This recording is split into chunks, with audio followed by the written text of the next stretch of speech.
Well, we're up with the news. In our first story, the chairman of the Governance Committee of the National House of Chiefs, Ojiahoho Yao-Jebi, has hit back at the president of the association, Togbi Apede, for refuting claims that they all decided to oppose the December 17 referendum. Togbi Apede had described as dishonest claims by Nana Ojiahoho Yao-Jebi and the Ochihene that they had not been consulted. In a sharp rebuttal, the Secretary Arianso, who also chairs the JMPC Foundation Board, maintained there was never a decision taken at any time to call for a no vote. I wish we were together so that I would ask him when we met the decision that we arrived at. The legal committee made a recommendation. The recommendation the legal committee made, as far as I'm concerned, is far different from what they have given out to the public. The legal committee recommended that a certain number should be reserved for Nananum to nominate. That's the difference. They never said we should reject the referendum. Secondly, when was that decision taken? And if it was taken at what level? Was it at the standing committee level? And if it was at the standing committee level, did it go to the general house? And if it's at the general house, what was the decision? And when decisions are taken at the general house or the standing committee level, who reports this to the public? Is it not the registrar? Nana, if you may, let me just read to you point 4 of the statement. It says that the House, at its meeting on 27 February 2019, had a final discussion on the election of Metropolitan, Municipal and District Chief Executives through partisan elections. Togbi Apede asks for further comments, if any, on the chairman of the Committee on Legal Affairs, Nana Susubribi Krobi Asante. Now, Asokorehene's memorandum, and further directed the Governance and Development Committee to discuss the matter and submit their comments. The Ojiahoho Yao-Jebi II, that is you, was at that meeting, and this is what the statement is saying. And this is what, yes, my comment is that if this decision was taken in February, and then that was the position of the House, that's why I wanted to know the recommendation from the legal subcommittee. Granting that what they have come out to stir the whole world, that was the recommendation from the legal committee. Why have we waited till this time? That is point number 1. 2, when the House or the standing committee reaches a decision, who makes this to the public? Is it the president and his vice who write to notify the public, or the secretariat of the House?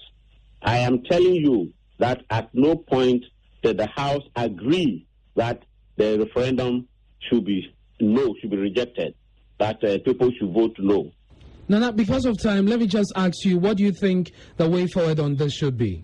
The way forward is that whatever recommendation was made, the president was not clothed or asked to make this to the public, because the recommendation came from the legal committee, and the legal committee was to submit it to the appropriate court comments, that we would wish that a certain percentage was reserved for Nananum to appoint.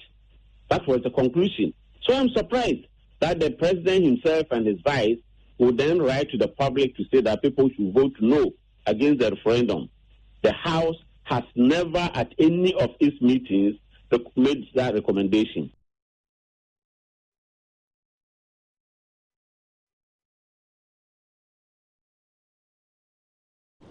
Now, a middle-aged woman, Na Kwoko Main Egan, has taken up the responsibility of improving sanitation in neonatal units of hospitals to help improve the survival rate of premature babies in Ghana.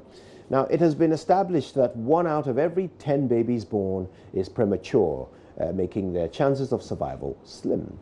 This is further worsened by the unsatisfactory neonatal conditions they are born into. Karen Dodo has more in this report. In April 2018, Na's joy of becoming a mother was cut short when she went into labor 8 months into her pregnancy. She suffered some complications as a result of the impromptu labor, and that threatened the lives of her unborn twins. Although doctors tried their best, only one of them survived. At that moment, I didn't have a shot, and my water was just leaking. So they couldn't tell, but it was one baby's. So Jaden's water was leaking. And eventually, I think when I got into labor, they tried to put me on bed rest for 3 weeks. When I went into labor, I think most of the water came out. And, you know, they are so tiny, they are not so strong.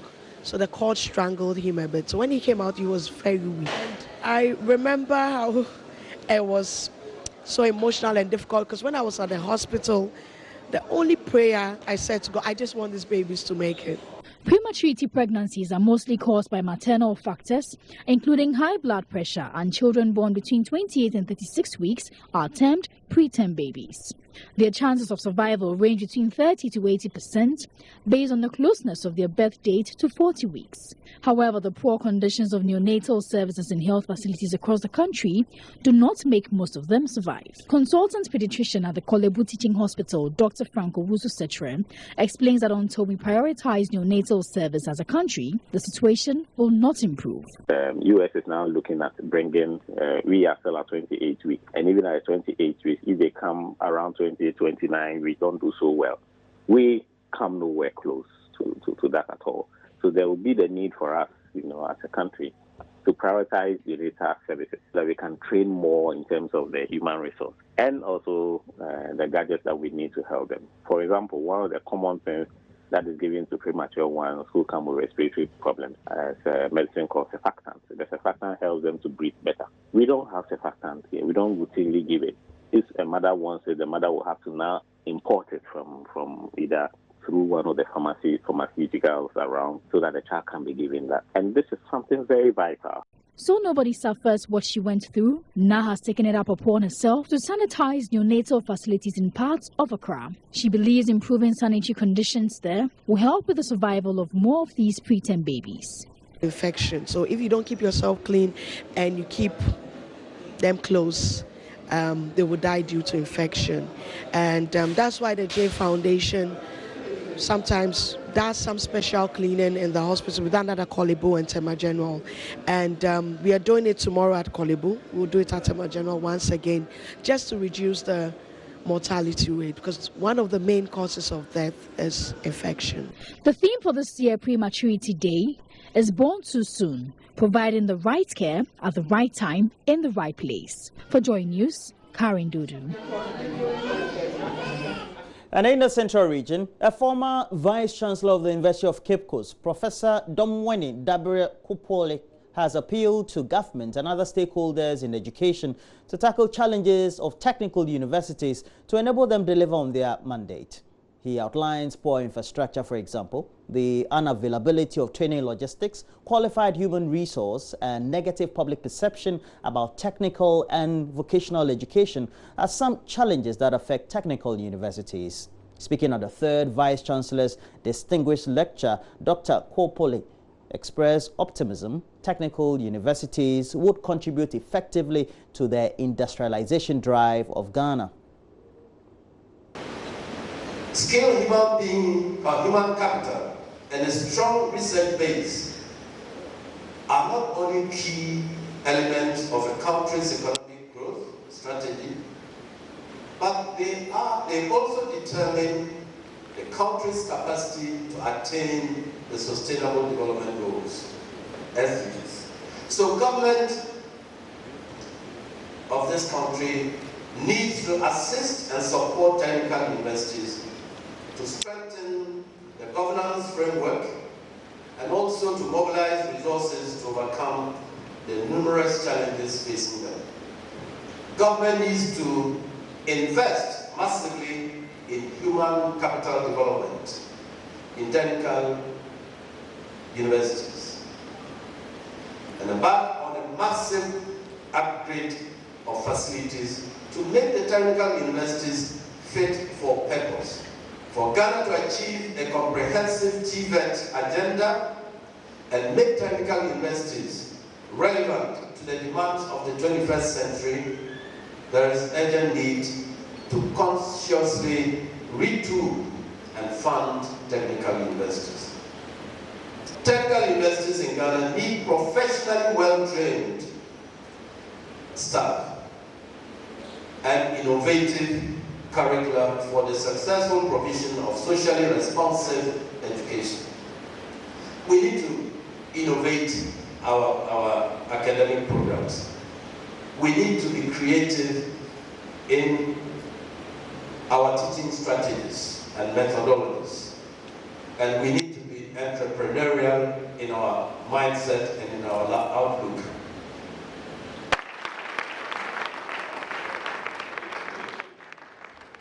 Still in academia, let's take you to the Ashanti region next, where the registrar at Kwame Nkrumah University of Science and Technology is drawing attention to subject combinations in second cycle schools, saying it limits the scope of students.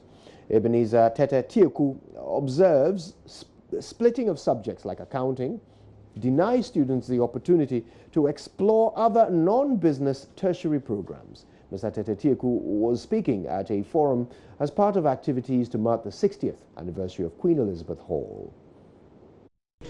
Mr. Tieku cited subjects like home economics and agricultural science, for which students are required to study one science subject, as frustrating for those who aspire to pursue courses like midwifery. He believes science students should not be compelled to take integrated science, which he says are bits and pieces of the subject they are doing. Some of the programs that they do, the subject has been split too much. For instance, if you take business, they have cost accounting and financial accounting, which used not to be like that. And this is serving as an impediment to the student when they are applying for further studies. They find it difficult going into other programs. So it would be good they do it in such a way that the subject combination will enable the student to do other things apart from business. Because if they do that, the only course they are able to do at the university is business administration. So it is serving as restriction for them when it comes to selection of programs at the university level. I've talked about this on several occasions. One of them is such that, let's take it as somebody is in the secondary school doing science, pure science, physics, chemistry, biology, and our system is forcing that person to do integrated science, which is pieces and bits of science that have been put together. So to me, if somebody is doing pure science, he or she is not supposed to be doing integrated science, for instance. He or she should be doing some art subjects in addition to the pure science that he is doing. And it gives a person a broader perspective. Gabriel Foriapia of the Ghana Internet Safety Foundation exposed the students to usefulness and dangers of social media. He cautioned them against using the internet for cyber crimes and pornography. Queen Elizabeth Hall Master Dr. Philip Ncheje bemoaned the inability of many prospective students to gain admission due to lack of understanding. And before we go, let's bring you the story. The Ashanti Region Fire Command is soliciting corporate and public support in its agenda to have a fire station in each district of the Ashanti region. Government's effort at realizing the dream has been constrained by financial and other challenges. The Regional Fire Commander, Joshua Ngwa, tells Love News that fire disaster and attendant distraction must engage the attention of all citizens. Anaya Ojima witnessed the inauguration of a fire post built by the Ekrima Traditional Council at Ekrima Boko, from where he filed this report. Ashanti region has 26 fire stations and 4 posts, serving all 43 districts.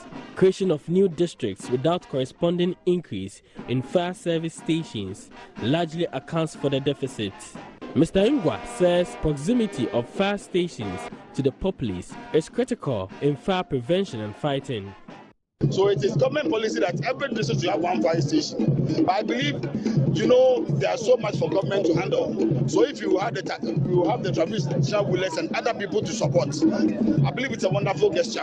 We will put up our government to the fully support with the human resource and whatever that it has to make sure that the district is well equipped to cater for the public safety there. For the fire service, the post provided by the traditional authorities in Ekrima comes in handy, as emphasized by Mr. Ngwa. Basic fire that they can fight. When there's a major fire, they will communicate to the main station to come and help them. Because the fire post is a station that has no fire tender. So when we get a fire tender, this thing will change into a fire station. So basically, it's just to prevent and manage undesirable fires as our core mandates. And you see, we have LI 1724 LIC 7025 and 2249 to go to make sure that we apply all these things with these assemblies. That will mitigate and even eradicate fires. The initiative is part of outcomes of partnership between Achuma Traditional Council and the German city of Munau. A delegation led by Mayor Bürgermeister Rolf Belton was at the ceremony. Achumahene Nana Entry J. Brimpong II is hopeful the partnership will benefit communities in the traditional area. We had to go to Germany to sign the agreement. In Munau, they took us to lots of places, including a fire station. The fire station in Munau is a modern one. After touring the place, I realized it should be replicated here. This is the beginning of the several projects we will see due to the partnership.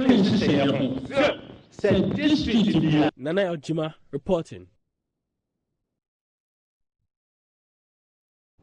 And that's it for the news, but we have more news. We're looking at more stories in the front as well as the center spreads and the back pages of the dailies. We have a couple of them. It's a Monday morning, so I'll have a swirl of them here, right here in the studio. Myself, Kojo Yankson and Mama Bioso Abwaje will be right here after the break.